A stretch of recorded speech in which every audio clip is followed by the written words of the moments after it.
방위사업청이 3일 한국항공우주산업 주식회사가 한국형 전투기 시제기 최종 조립에 돌입한다고 밝히면서 조립 마지막 단계를 공개했다. 계획되었던 최종 조립 기념 행사는 최근 코로나-19 확산으로 취소했다. KEFX 시제기는 지난 15년 12월 말부터 본격적인 개발을 시작했다. 이번 최종 조립 개시는 제작이 완료된 전방동체, 주날개 및 중앙동체, 후방동체 등 기체의 각 주요 구성품을 결합함으로써 이제 한국형 전투기의 실체를 현실화시킴을 의미한다. 지난 8월에는 개발 성공에 우려가 컸던 AESA 레이더 시제품을 성공적으로 출고하는 등 KEFX 체계 개발 사업은 차질 없이 순항 중에 있다. 정광선 방사청 한국형 전투기 사업단장은 최근 코로나-19의 세계적인 확산 추세에도 불구하고 모든 것이 계획대로 진행되고 있으며 내년 상반기에는 KEFX의 실제 모습을 국민들께 공개할 수 있을 것이다라고 말했다. 안현호 한국항공우주산업사장은 빈틈없고 완벽한 KEFX의 성공적 개발을 위해 대한민국의 염원을 담아 전고성원이 혼신의 노력을 기울일 것이며 KEFX 사업을 통해 자주 국방력을 강화하고 국내 항공산업을 발전시키는 계기로 만들겠다. 라고 강조했다. KEFX 시제 1호기는 내년 상반기에 일반에 공개된 후 약 5년간의 지상시험 및 비행시험 등의 시험 과정을 거쳐 26년까지 개발을 완료할 예정이다. 한화시스템 AESA 레이더 개발로 경쟁력 입증 목표가 IBK 투자. IBK 투자증권은 11일 한화시스템에 대해 AESA 레이더 개발로 밀리테크 경쟁력을 입증했다며 목표 주가를 12,000원에서 13,000원으로 올리고 투자 의견 매수를 유지했다. IBK 투자증권 이상현 연구원은 2분기 매출액은 3,231억 원, 영업이익은 181억 원, 영업이익률 5.6%를 기록해 컨센서스를 하회했다며 매출액은 TICN 2차 양산 종료에 따른 기저효과로 영업이익은 방산부문 매출 감소 및 ICT 부문 투자 비용 증가 등으로 감소했다고 설명했다. 이 연구원은 7일 KEFX에 장착될 AESA 레이더 시제품 출고식이 있었다. 세계 12번째 개발이고 전 세계 7개 업체만 개발 가능한 것으로 알려지는 등 밀리테크 경쟁력을 입증했다며 AESA 레이더 개발 성공으로 9월 한국형 차기 구축함 사업 등 전투체계와 레이더 관련 사업 수주 가능성도 높아진 것이라고 평가했다. 그는 3분기에 일감 몰아주기 관련 과징금 부과 가능성이 있지만 일회성 요인이고 4분기에는 TICN 3차 양산 반영으로 가장 좋은 실적이 기대된다는 점에서 일감 몰아주기 이슈로 조정을 받는다면 오히려 저점 매수의 기회가 될 것이라고 판단했다. 타우러스 시스템즈 코리아 크리스토퍼 드레브스타드 대표이사는 11월 19일 연합뉴스와 인터뷰에서 차세대 장거리 공대지 미사일 타우러스 350K1을 한국 내에서 개발, 생산하는 것을 목표로 하고 있고 함께 할 정부 기관 및 방위산업체를 찾고 있다고 밝혔습니다. 동맹국 미국이 공대지 미사일 제지물 수출 거부해서 대한민국 공군은 독일제 타우러스 미사일을 운용 중입니다. 동맹국인데 가만히 보면 비동맹입니다. 최근 KEFX의 시제기가 제작됨에 따라 타우러스사에서는 KEFX에 장착될 공대지 미사일에 관심을 갖고 접근 중임을 인터뷰로 밝힌 것입니다. 한마디로 돈 냄새에 맡았다는 이야기입니다. 대한민국에서는 공대지를 자체 개발하여 장착하겠다는 의지가 있는데 이미 개발해놓은 현무 시리즈를 비행기에서 발사할 수 있도록 바꾸면 되지 않나 미련한 둔자가 생각해봅니다. 기존에는 개발에 필요한 자체 전투기가 없어서 그랬지만 이젠 FA50으로 먼저 테스트하면서 KEFX에는 바로 만들어지자마자 장착하도록 할 수 있지 않나 싶습니다. 개인적으로 넉넉하게 1200km 이상 유효 사거리의 공대지가 되었으면 합니다. 언제든 제주도 근처에서 샤샤댐을 목표로 날릴 수 있었으면 합니다. 물론 현무 3시 지대지 미사일로 충분하겠지만 말입니다. 앞선 기사 말미에 한국이 공대지 미사일을 개발할 수는 있겠지만 자체 개발하면 15년 정도 걸릴 것이며 자신들과 공동 개발하면 3년 정도면 충분할 것이라고 이야기를 합니다. 살짝 도발을 하는 것입니다. 그 정도로 공대지 미사일 개발이 어려운가요? 대한민국 개발자들 자존심을 긁는 소리입니다. 그리고 국문판 기사에는 영문판에는 없는 관계자란 사람의 인터뷰도 나옵니다. ADD는 공대지 미사일 개발에 있어서 타우러스사와 같이 해야 한다는 뉘앙스로 말입니다. 뭔가 작전스러움이 느껴지는 건 저만의 생각인가요? 아무튼 대한민국의 방위 분야 개발자들은 일복이 최고로 터진 시기입니다. 경항공모함에 KF-X 네이비에 핵추진 잠수함 등 굵직굵직한 전략 시스템들이 줄줄이 대기 중입니다. 그 이야기는 대한민국의 차세대 산업 분야로서 무궁무진한 시장이 앞에 놓인 것이라고 뚠자가 말하고 있는 것입니다. 과거 식민지 경영으로 몇백 킬로미터 앞서가던 잘나가던 선진국들과의 경주에서 이제 몇 킬로미터로 그 차이를 줄인 대한민국입니다.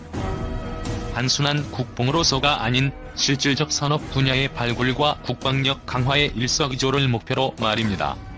시련을 견뎌내고 마침내 KF-X가 성공하는 그날을 기다려봅니다.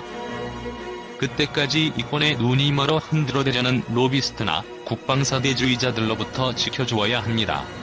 실질적 국방 강대국이 되는 그날을 기다려봅니다. 자체적인 전투기 개발 능력 확보 및 현재 F5 계열의 노후와 대체 기종으로 개발되고 있는 KF-X가 현재 시제기 조립에 돌입했다는 뉴스가 들려왔습니다. KF-X는 4.5세대 급전투기 개발 사업으로 여러 번 좌초 위기가 있었지만 결국에는 곧 첫 선을 보이게 됐습니다. 도입은 블라크 제로 단계 120대 도입을 시작으로 총 3단계가 있는데 마지막 단계에서는 스텔스 기능을 넣은 5세대로 성능을 개량해 나갈 예정입니다. 또한 국내 개발에 성공한 AESA 레이더 시제품 또한 포함될 예정이며 현재 하드웨어 개발은 끝나고 소프트웨어 개발을 하는 중에 있습니다. 미국에서 도입하고 있는 FA-35 5세대 전투기의 경우에 보통은 다른 국에 판매할 때 소프트웨어 다운그레이드를 하고 판매를 하고 있어서 향후 국내 개발 AESA 레이더에 소프트웨어가 최적화되고 블라크의 스텔스 기능이 정상적으로 발휘된다고 봤을 때 엔진 성능이나 현재 속도 등을 놓고 보았을 때 FA-35에 뒤처지지 않을 것이라는 전문가들의 전망입니다. 그 단계에서의 개발은 F5 노후와 대체뿐만 아니라 F-15K, F-16까지 모두 대체할 수 있는 기종으로 톡톡한 효자 노릇을 할 것으로 보입니다. 최대 무장량은 약 7.7톤이며 다양한 무장을 운영할 수 있고 하드 포인트는 주익 하단에 6개 동체 하단에 4개, 총 10개가 가능합니다. 공동 개발에 참여했던 인도네시아는 발을 빼는 모양새여서 5천억의 투자금을 모두 회수할 수는 없을 전망을 내세우고 있지만 생각보다 빠르고 안정적으로 개발이 진행 중에 있기 때문에 최종 개발 후에 수출까지 노릴 수 있다는 것이 카이 측의 설명입니다. KF-X는 단좌형 1며 복자형 2명으로 각각 개발되며 길이는 16.9m, 너비는 11.2m, 높이는 4.7m로 자체 중량은 12,000kg로 FA-35랑 비슷하거나 약간 크다고 볼 수 있습니다. 한국형 전투기 핵심 장비 모습 드러냈다. 군 AESA 레이더 시제품 출고식. 한국형 전투기에 탑재할 핵심 장비인 AESA 레이더가 시제품 제작 1년여 만에 드디어 모습을 처음으로 드러냈다. 이에 따라 2026년 KF-X 개발 완료라는 목표에 한 걸음 더 성큼 다가선 셈이 됐다. 방위사업청은 7일 오전 10시 한화시스템 영인종합연구소에서 KF-X에 탑재할 핵심 장비인 AESA 레이더 시제품 출고식 행사를 개최했다. 이 행사에는 최호천 방사청 미래전력사업본부장, 남세규 국방과학연구소장, 김일동 국방부 전략정책관 등 사업 관련 주요 인사 및 관계자들이 참석했다. AESA 레이더는 전자적 빔제어를 통해 다수의 공대지, 공대의 표적을 실시간으로 탐지 및 추적할 수 있는 레이더로 군이 8조 8,300여 원을 들여 제작 중인 KF-X의 핵심 부품이다. 약 1000여 개의 송수신 모듈을 독립적으로 작동시켜 목표물을 실시간으로 탐지 및 추적할 수 있어 전투기의 눈이라 불린다. 안테나 장치, 송수신 처리 장치, 전원 공급 장치로 구성된다. 그간 군안 밖에서는 해외 기술 이전 없이 AESA 레이더를 국내 개발하는 것은 불가능하다는 우려가 있었다. 하지만 군은 2017년과 2018년 두 차례의 지상시험 및 점검을 통해 국내 개발 장치인 하드웨어 입증 시제의 기술 성숙도를 확인했고, 지난해에는 국내외 비행시험을 수행해 다시 한번 하드웨어의 기술 성숙도를 확인했다. 이어 개발을 주관하고 있는 국방과학연구소는 지난해 12월 519억 규모의 AESA 레이더 공급 계약을 한화시스템과 체결했다. 이어 이날 드디어 AESA 레이더 시제품을 출고하게 됐다. 최호천 방사청 미래전력사업본부장은 해외에서도 이전을 꺼려하는 AESA 레이더 기술을 피땀 흘린 노력으로 시제품을 개발한 국방과학연구소 및 한화시스템 등 관계자들에게 감사의 말을 전한다며 앞으로 AESA 레이더가 KF-X에 성공적으로 통합돼 세계 시장에서도 경쟁력을 유감없이 발휘할 수 있기를 기대한다고 밝혔다. 남세규 국가위원 소장도 오늘 AESA 레이더 첫 시제품 출고라는 큰 성과를 거두게 돼 기쁘다며 이제 자신감을 가지고 우리가 개발한 AESA 레이더가 KF-X 전투기용 레이더로 손색이 없는 수준까지 완성도를 높여갈 수 있도록 개발자 모두 변함없는 노력을 당부한다고 강조했다. 한편 AESA 레이더 시제품은 한국 항공우주산업에 인도될 예정이며 KF-X에 탑재해 체계 통합과 지상시험 및 비행시험 등의 시험평가 과정을 거친 뒤 2026년에 체계 개발을 완료할 계획이다. 탐지, 추적할 수 있다. 빈틈없고 완벽한 KF-X의 성공적 개발을 위해 대한민국의 염원을 담아 전고성원이 혼신의 노력을 기울일 것이라며 KF-X 사업은 자주 국방력을 강화하고 국내 항공산업을 발전시키는 계기가 될 것이라고 강조했다. KF-X 시제 1호기는 내년 상반기에 일반에 공개된 후 약 5년간의 지상시험과 비행시험 등의 과정을 거쳐 오는 2026년 개발이 완료될 예정이다. 20일 금융감독원 전자공시 시스템에 따르면 카이는 1분기 연결 기준 영업이익 661억 원으로 전년 동기 334억 원 대비 약 2배 증가했다. 매출은 8,277억 원으로 전년 대비 31.2% 증가했고 순이익도 795억 원으로 87.1% 늘었다. 영업이익률도 지난해 1분기 5.29%에서 올 1분기 7.99%로 2.7% 증가했다. 항공업계가 사상 초유의 위기에 놓인 것과 대비되는 깜짝 실적이다. 실제로 대형 항공사부터 LCC에 이르기까지 대부분의 업체들이 최악의 경영난을 호소하고 있으나 카이의 성적은 독보적이라는 평가가 나온다. 업계에서는 카이의 기체부품, 민수 등 부문 매출 비중이 늘고 있긴 하지만 여전히 핵심 사업인 방위산업에서 선방한 데 따른 결과로 보고 있다. 실제 지난해에 이어 올해 1분기에도 수리온 계열 완제기 납품이 순조롭게 진행됐고 초음속 훈련기 태국 수출 사업 중 3기를 조기 납품해 호실적에 영향을 끼쳤다. KF-X 개발 사업 매출도 전년 동기 대비 약 1,000억 원 증가했다. 아울러 수선비 등의 한관비가 전년 동기 대비 약 95억 원 감소했고 환율도 우호적으로 작용하면서 영업이익이 큰 폭으로 확대됐다. 최근 한국신용평가도 카이의 무보증사채 신용등급 전망을 부정적에서 안정적으로 상향 조정했다. 한신평이 지난 2018년 12월 분식회계 의혹 이후 신규 수주 물량이 위축된 점 등을 이유로 회사 등급 전망을 안정적에서 부정적으로 변경한 지 약 1년 6개월 만이다. 한신평은 군수 사업을 중심으로 수주 물량을 지속적으로 확보할 것으로 전망되며 수주 잔고와 납품 일정 등을 고려할 때 영업 실적을 안정적으로 유지할 것으로 전망된다고 조정 배경을 설명했다.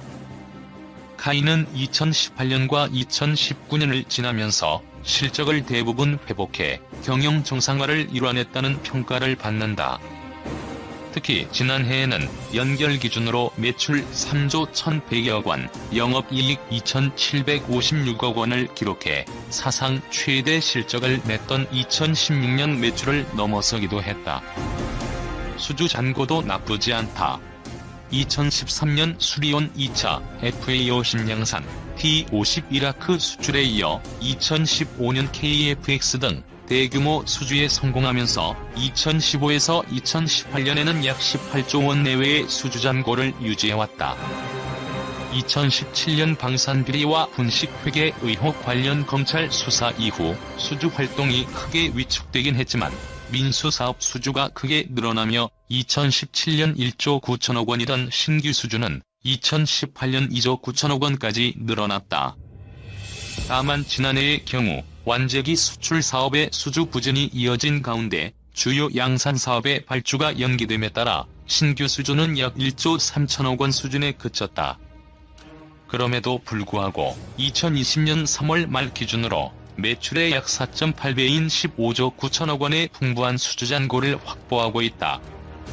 일각에서는 카이가 2분기 민항기 기체부품 사업 부진과 전세계 국방 예산 감축 등 확산에 따른 영향을 받을 것이란 전망이 나온다. 글로벌 항공업계가 위기에 빠지면서 민항기 관련 기체부품 수요가 감소할 것으로 예상되고 있어서다. 여객기 민항이 감소하면 수리 및 부품 교체의 필요성도 줄어들 수밖에 없다. 또한 장기화로 유럽, 동남아 지역 글로벌 방산 전시회가 연기 또는 취소되고 있다는 점도 악재로 거론된다. 실제 카이의 1분기 신규 수주 금액도 317억 원에 그쳤다. 하지만 카이의 경우 KFX 등 대형 국책 사업을 진행하고 있어 개발 성과에 따라 안정적인 성장세를 이어갈 것으로 전망된다. 방산업계에 따르면 지난해 발주가 연기된 전술 입문용 훈련기 2차, 수리온 4차 등 대규모 양산 사업 등 군수 사업에서만 약 2조 원 이상의 신규 수주가 예상된다. 또한 향후에도 군수 사업에서 대규모 체계 개발 사업, 수리온 파생 헬기 등의 수주가 기대돼 특히 군수 사업에서 안정적인 수주가 이루어질 것으로 전망된다. 아울러 과거 수주 및 납품 실적, 주요 항공기 제조사와의 영업관계 등을 감안할 때 항공 수요가 회복되고 완제기 수출 협상도 재개되는 경우 민수사업 및 완제기 수출 사업의 수주가 확대될 가능성도 높다. 업계 관계자는 다른 납품 지연으로 매출이 감소할 가능성이 있지만 KFX 개발 사업 관련 매출의 증가 추세, 완제기 인도 일정 등을 고려할 때 안정적인 성장세를 이어갈 것으로 보인다고 전망했다. 한편 카이는 올해 초 국내 방위산업 매출액 목표를 전년 대비 36% 증가한 1조 9천억 원, 올해 신규 수주 목표는 4조 2천억 원을 제시했다. 국내 수주 2조 2천억 원, 수출 5천억 원, 기체 부품 1조 5천억 원 등이다.